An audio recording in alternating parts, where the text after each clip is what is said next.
Alright, now, in verse 5, we notice the word flat. Why is that relevant? Flat. What does that mean? Flat. Well, we're going to find out why flat means something here in just a few minutes. Why flat is important. Now, let's look at verse 18 through 14. Now, and it came to pass when Joshua had spoken to the people that the 7 priests bearing the 7 trumpets of ram's horns passed on before the Lord and blew with the trumpets, and the ark of the covenant of the Lord followed them. And the armed men went before the priest and blew the trumpets, and the reward came after the ark, and the priests going on and blowing with the trumpets. And Joshua had commanded the people, saying, Ye shall not shout nor make any noise with your voice, neither shall any word proceed out of your mouth until the day I bid you to shout. Then ye shall shout. So the ark of the Lord compassed the city, going about it once, and they came into the camp and lodged in the camp. And Joshua rose early in the morning, and the priests took up the ark of the Lord. And the 7 priests bearing the 7 trumpets of ram's horns before the ark of the Lord went on continually, and blew with the trumpets. And the armed men went before them, but the reward came after the ark of the Lord, the priests going on and blowing with the trumpets. And the second day they compassed the city once, and returned to the camp. So they did this 6 days. You know what this means? That they compassed the city. God told them, what did He say? He said, you're going to have to do this 7 days. The first 6 days, you're going to have to go around one time. On the 7th day, you're going to go around 7 times. Does everybody get that? Okay. Alright. Compass the city. Go around. Go around it.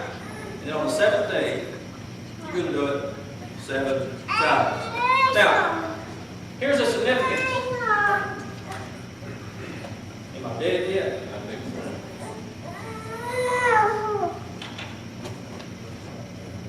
Me and my microphones.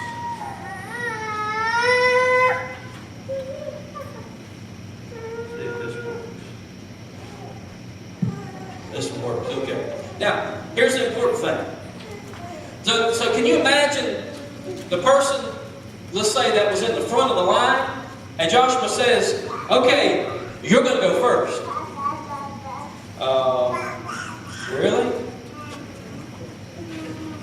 I mean, you got to think, Jericho is way up here on this hill looking down over these big walls. And Joshua tells the people, he says, now here's what we need to do. You need to go around this thing, but you can't make any noise.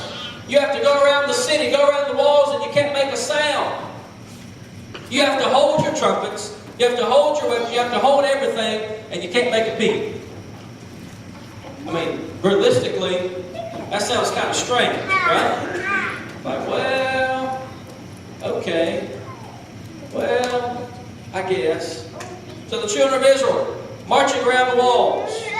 All the people gathered around and been up here for 6 days straight, marching around the city. Now listen to how big the walls are. Check this out, I looked it up. The city of Jericho was built upon a large mound of earth, surrounded by an embankment with stone, retaining the wall at its base. On top of this, it was 12 to 15 foot high, and there was another wall that was a mud brick wall that was 6 foot thick. 6 foot thick. And this wall was 25 feet tall. Also at the crest of the embankment, there was another wall whose base was 45 feet above the ground. You know what this wall pretty much was? It would be like you were looking up at a 70-foot tall wall. 70 foot tall. That ain't big to you. It's big. It's huge. 70-foot tall wall. And it compassed the city. And Joshua tells all the children, you need to walk around this 70-foot tall wall. Walk around it. Then on the 7th day, we're going to blow our horns. Obedience to God. I just got a question. Is there anybody here that feels this morning like you might be on day 5?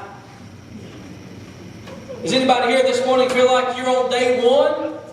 You say, God, maybe I'm on day 6. Man, I've been dealing with this problem. I've had this wall in my life.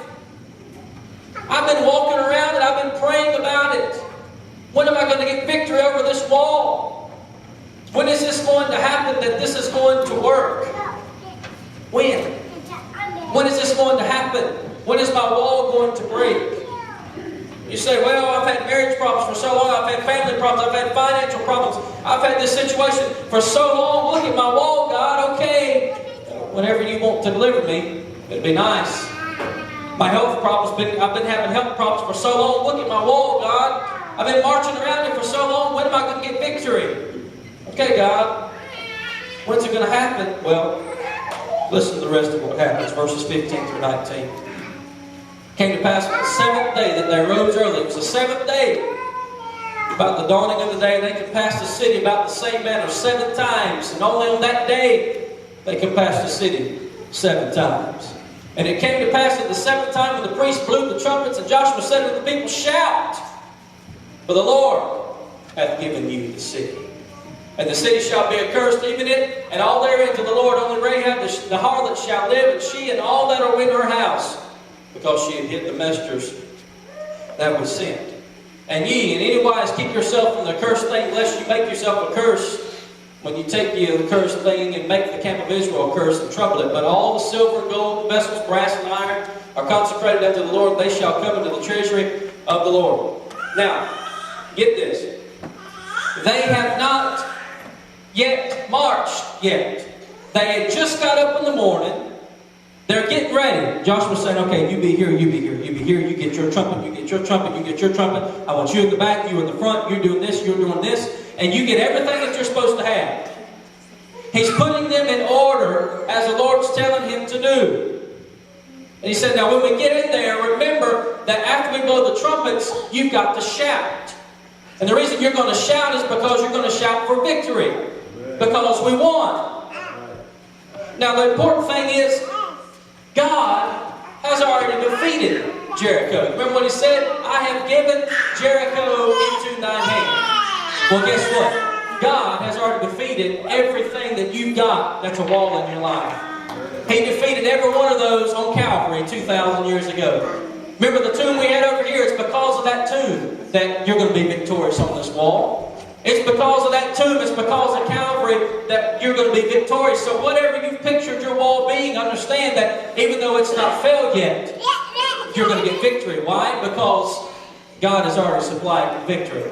It's already going to be victorious. You just have to finish marching. You just have to finish your course.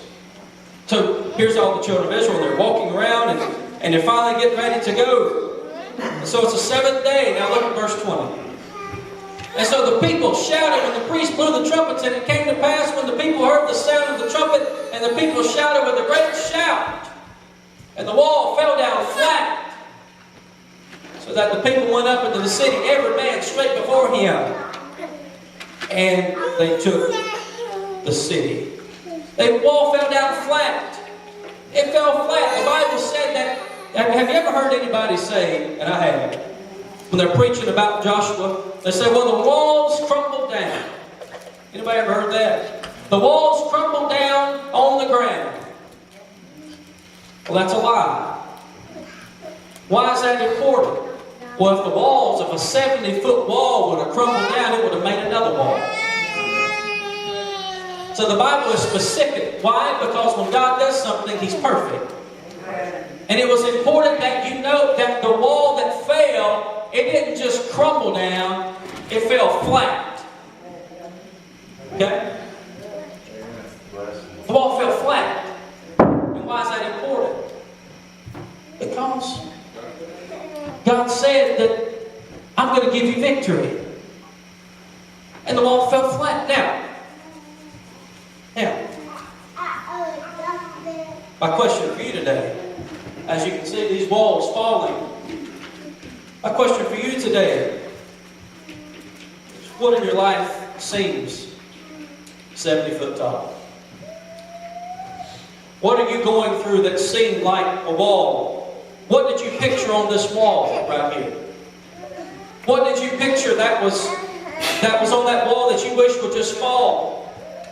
Perhaps you can begin to play. What's going on in your life that you have no idea it's going to work out? You can go another day. How can we go another day? Well, let me inform you of something. That same God that made those walls fall flat is the same God that you serve. The same God that took Joshua across the Jordan River is the same God that you serve. The same God that took the children of Israel across the Red Sea, well, that's the same God you and I serve. And if He can do it for them, then He can do it for us. And regardless of how big your wall is today, regardless of what you're looking at today, regardless of how big it seems, there's another significant part to a wall falling flat. You know what that is?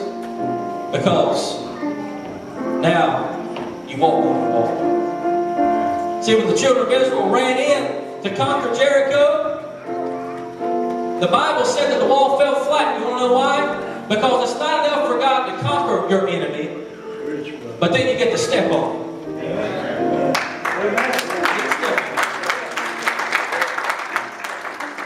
Regardless of what your problem is, understand that whatever your wall is that you're facing, it's going to fall flat.